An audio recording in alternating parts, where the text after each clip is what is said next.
Hello दोस्तों, स्वागत है आपका फिर से एक बार एबीसी मास्टर जी के चैनल पर। अब तक हमने देखा है कि 2023 के 3 अनुच्छेद और 2022 के पहला अनुच्छेद हम लोग हल कर चुके हैं।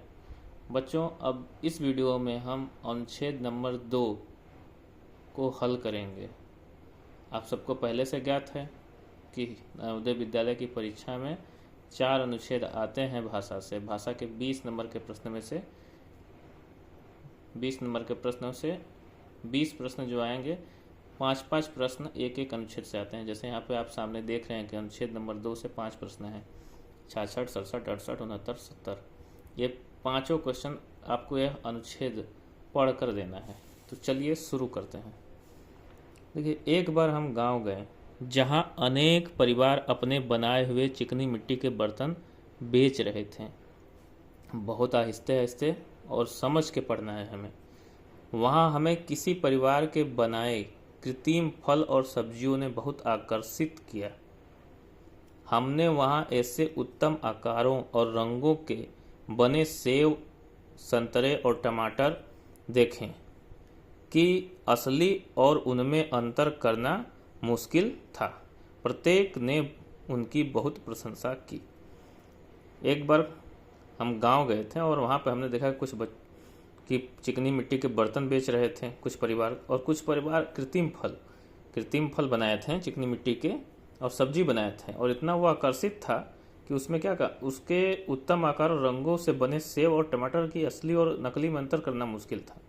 असली और जो बना हुआ है उसमें अंतर करना मुश्किल था। प्रत्येक ने उनकी बहुत प्रशंसा की। आइए प्रश्नों की तरफ बढ़ते हैं। प्रश्न है, कुछ परिवारों ने चिकनी मिट्टी के मेज और कुर्सियाँ, क्या मेज और कुर्सियों की चर्चा की गई है अनुच्छेद में? नहीं। तो ये ऑप्शन क्या हो जाएगा? गलत हो जाएगा। फल और सब्जियाँ, देखिए यहाँ पे चर्चा की गई है फल और सब्जियों की। फल और सब्जियों की, तो फल और सब्जियों की चर्चा की गई है, तो ये ऑप्शन सही हो सकता है।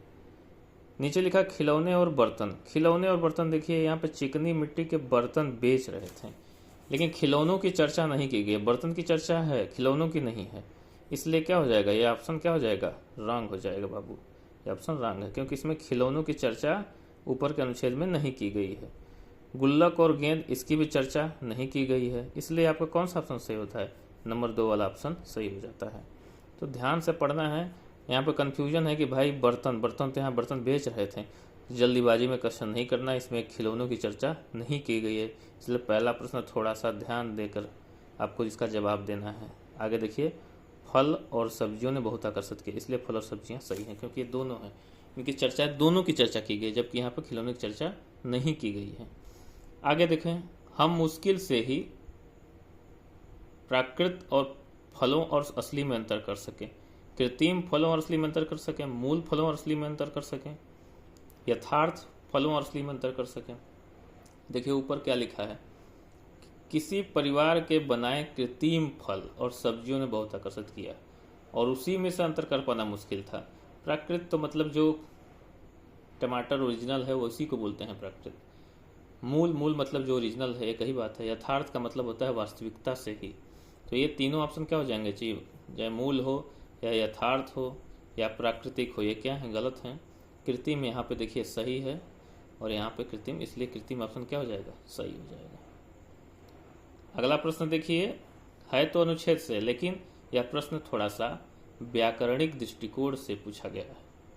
हिंदी में व्याकरण हमें पढ़ना पड़ेगा, कुछ न कुछ पढ़ना पड़ेगा, तभी सारे प्रश्न आप हल कर पाएंगे।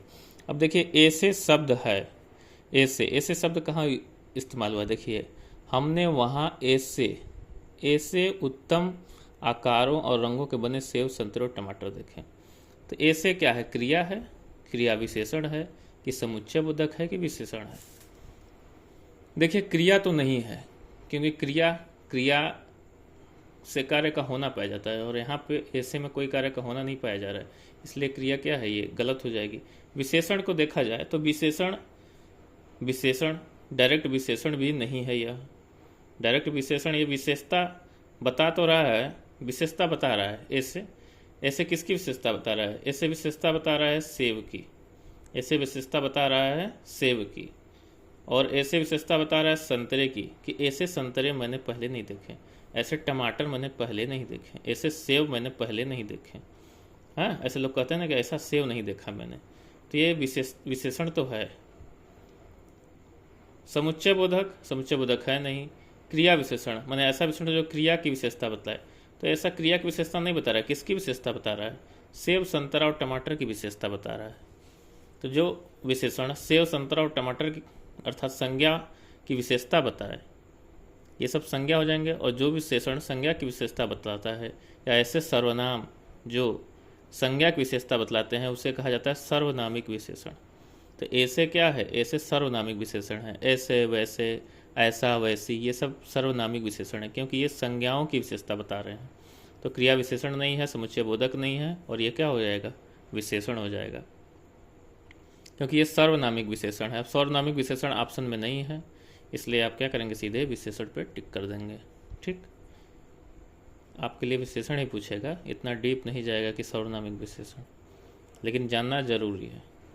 अब देखिए, भेद का समानार्थी है। भेद का समानार्थी क्या है? अंतर है।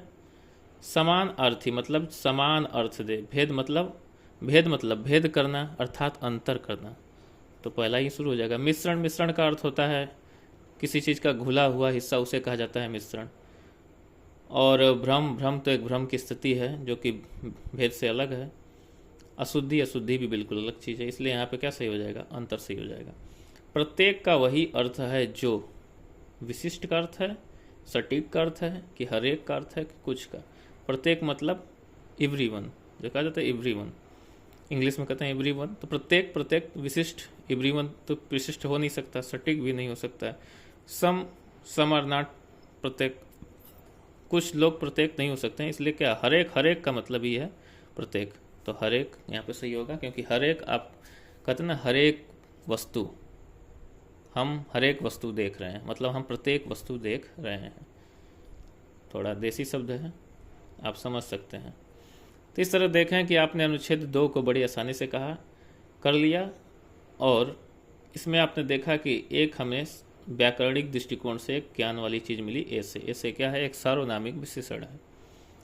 सार्वनामिक विशेषण। चलिए मिलते हैं, अगला अनुच्छेद 3 करेंगे हम अगले वीडियो में। तब तक के लिए धन्यवाद। पढ़ते रहिए, खूब पढ़िए।